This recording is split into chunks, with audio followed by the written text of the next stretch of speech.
انشاءاللہ؟ کتنے لوگ عمل کریں گے؟ ذرا ہاتھ اٹھا کر بتائیے۔ اگر عمل کا جذبہ ہوگا اور عمل کے ارادے سے سنیں گے تو فائدہ ہوگا، اور اگر عمل کا ارادہ نہیں تو مجھے یاد آیا جب 1 بجے رات کے بعد کہیں تقریر کرنے کا موقع ملتا ہے تو یہ لطیفہ میں سنایا کرتا ہوں۔ ایک گاؤں میں ایک مداڑی آیا، دل صاحب تشریف رکھتے ہیں۔ دیکھیے، دل صاحب اسٹیج پر اس لیے بیٹھے رہتے ہیں تاکہ آنے والے مقررین کو لوگ سنیں، یہ ان کی بات ہے، ورنہ بہت سے شعراء کرام جو ہے ایسے ہوتے ہیں کہ وہ اپنا کلام پڑھے اور اسٹیج سے چلے گئے، لیکن دل صاحب کی خصوصیت یہ ہے کہ یہ شروع سے آخر تک تمام علماء کرام کی تقریر یہ خود بھی سنتے ہیں اور لوگوں کو بھی سنواتے ہیں۔ تو ایک مداڑی ایک گاؤں کے اندر آیا اور بیچ چوراہے کے اندر اس نے ایک بانس گاڑ دیا اور اس بانس کے اوپر ایک ٹوپی رکھ دی اور ڈگڈگیاں بجا دیا۔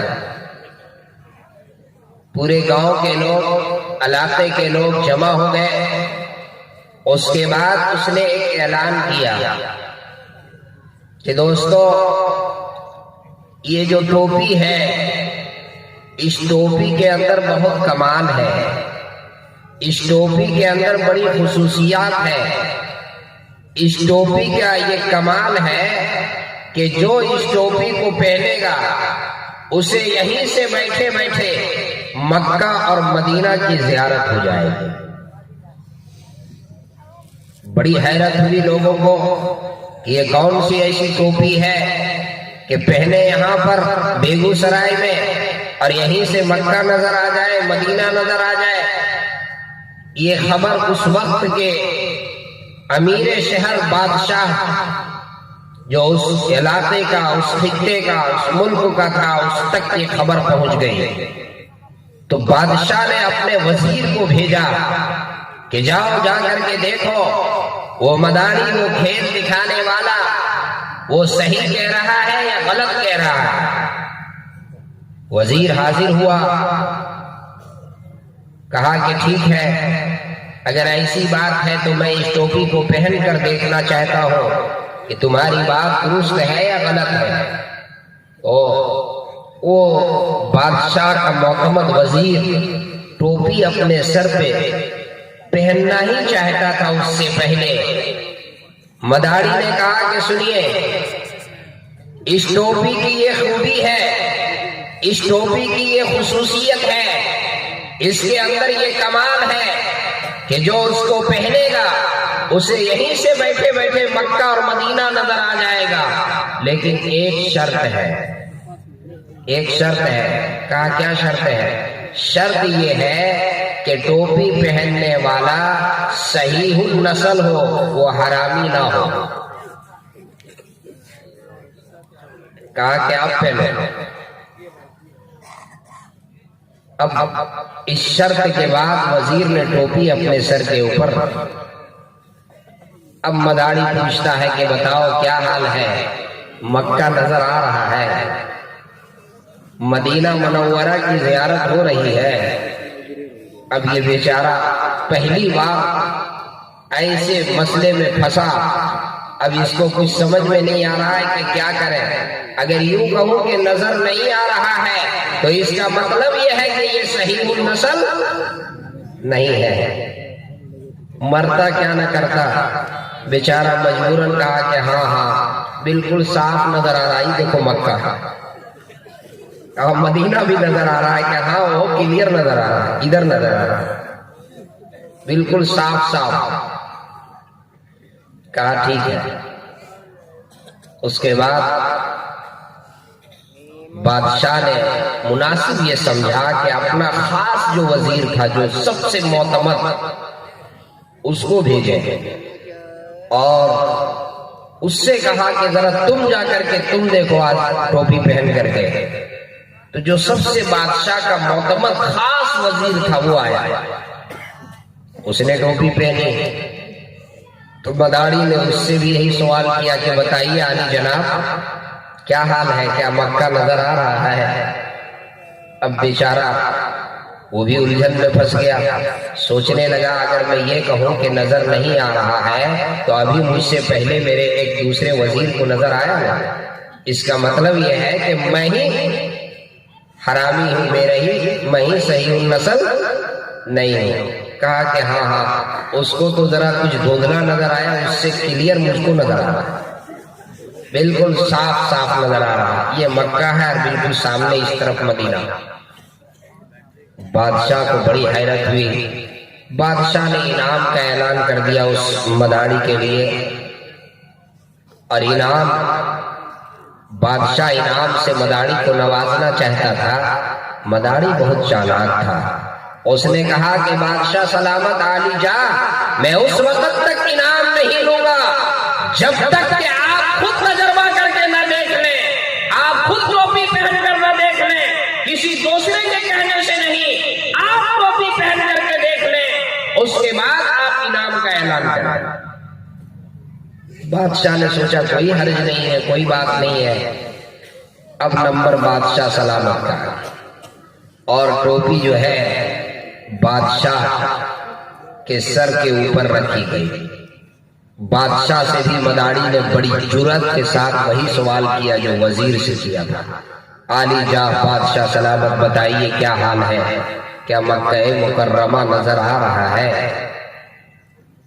بادشاہ اگرچہ بادشاہ تھا لیکن عزت نفس ہر شخص کو دیکھا کہ ابھی مجھ سے پہلے میرے دونوں وزیروں نے قبول کیا ہے کہ مجھے نظر آیا ہے، اگر میں یہ کہوں کہ مجھے نظر نہیں آیا تو اتنے بڑے مجمع میں میری عزت جائے گی۔ بادشاہ نے چالاکی سے کام لیتے ہوئے جواب دیا کہ ہاں بالکل صاف اور کلیئر نظر آ رہا ہے۔ بادشاہ نے بھی کہہ دیا کہ نظر آ رہا ہے، یہ مکہ اور یہ مدینہ۔ اس کے بعد بادشاہ نے انعام کا اعلان کر دیا، اور وہ وزیر اور وہ مداڑی کھیل دکھانے والا انعام لے کر گاؤں سے چل دیا۔ اور یہی سے یہ کہاوت مشہور ہو گئی کہ ایک مداڑی نے پورے گاؤں والوں کو ٹوپی پہنا دیا، ٹوپی پہنا کر کے چلا گیا۔ چند دنوں کے بعد وہ بادشاہ فکر سے بیمار ہو گیا۔ کیا ہے حقیقت؟ کیا ہے؟ کیا سچ مچ میرے وزیر کو نظر آیا تھا، مجھے نظر نہیں آیا؟ اس سوچ میں، اس فکر میں بادشاہ بیمار ہو گیا، اور تنہائی میں اپنے دونوں وزیروں کو یکے بعد دیگرے بلایا، اور بلا کر کے پوچھا سچی سچی بات بتاؤ تمہیں کیا نظر آیا تھا، سچ بتاؤ۔ ایک وزیر سے پہلے پوچھا بتاؤ سچی بات بتاؤ، تو وزیر نے عقل مندی سے جواب دیا، سوچا اگر یہ کہوں گا کہ نظر نہیں آیا تو سر قلم کر دیا جائے گا۔ کہا بادشاہ سلامت سچی بات یہ ہے کہ مجھے وہی نظر آیا جو آپ کو نظر آیا، مجھے وہی نظر آیا جو آپ کو نظر آیا۔ دوسرے وزیر سے پوچھا کہ بتاؤ کیا تم کو نظر آیا تھا؟ کہا بادشاہ سلامت مجھے وہی نظر آیا جو آپ دونوں کو نظر آیا۔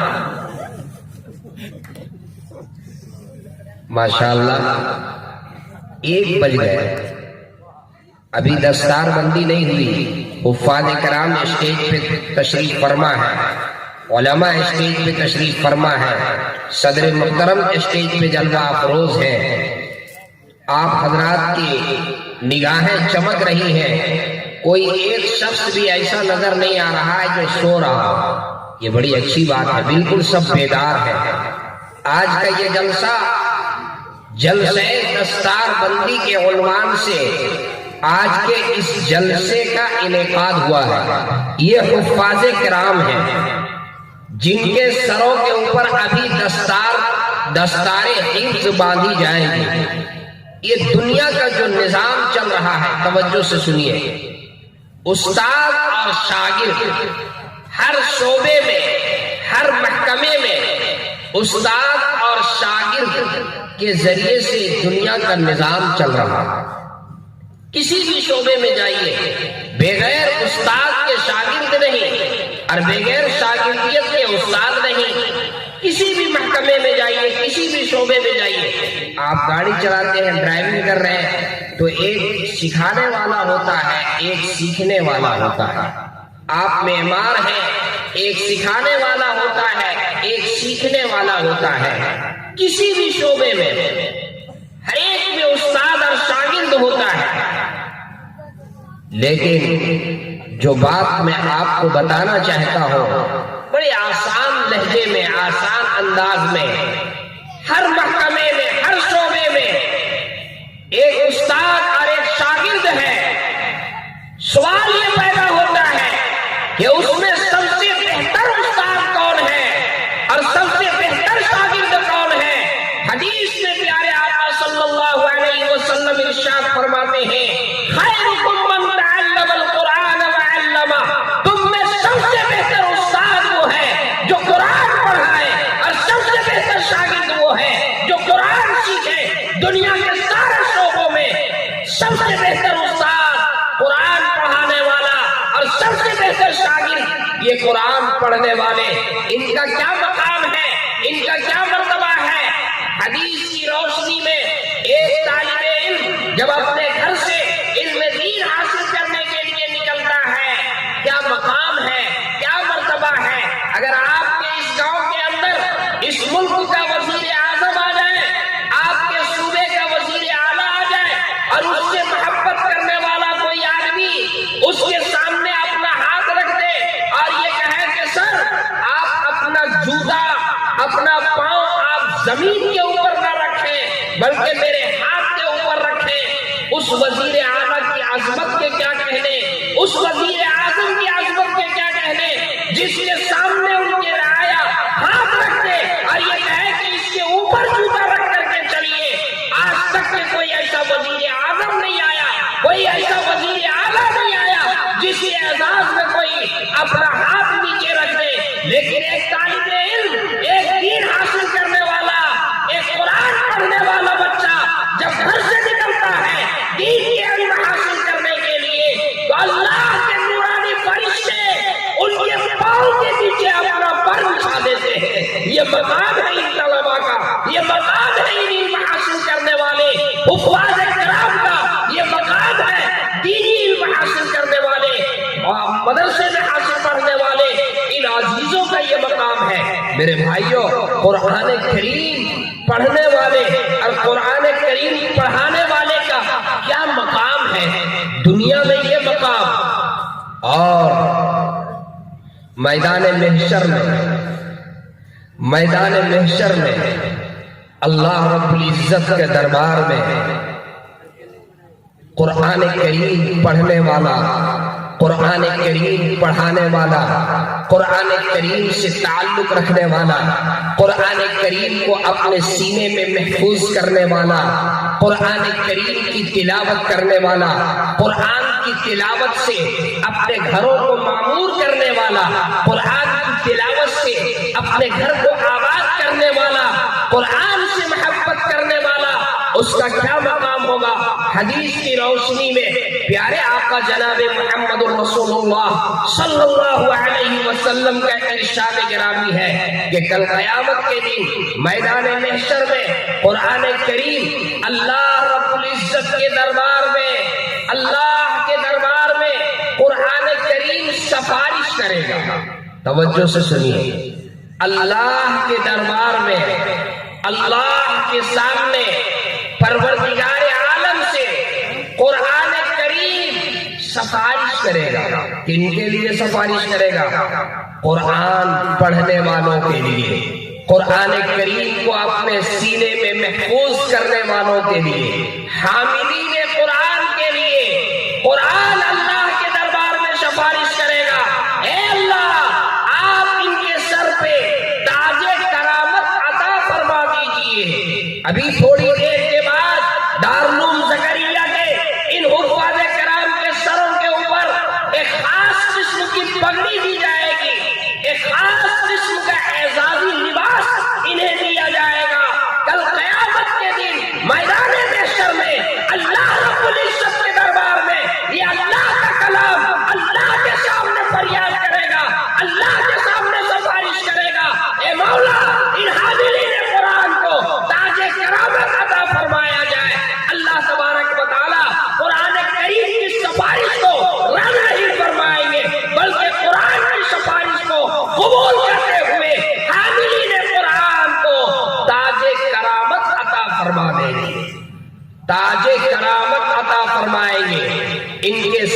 پر تاج عطا فرمائیں گے۔ قرآن پھر خاموش نہیں رہے گا، پھر قرآن کہے گا اے اللہ آپ نے انہیں تاج، ان کے سروں پر تاج عطا فرمایا، تاج کرامت۔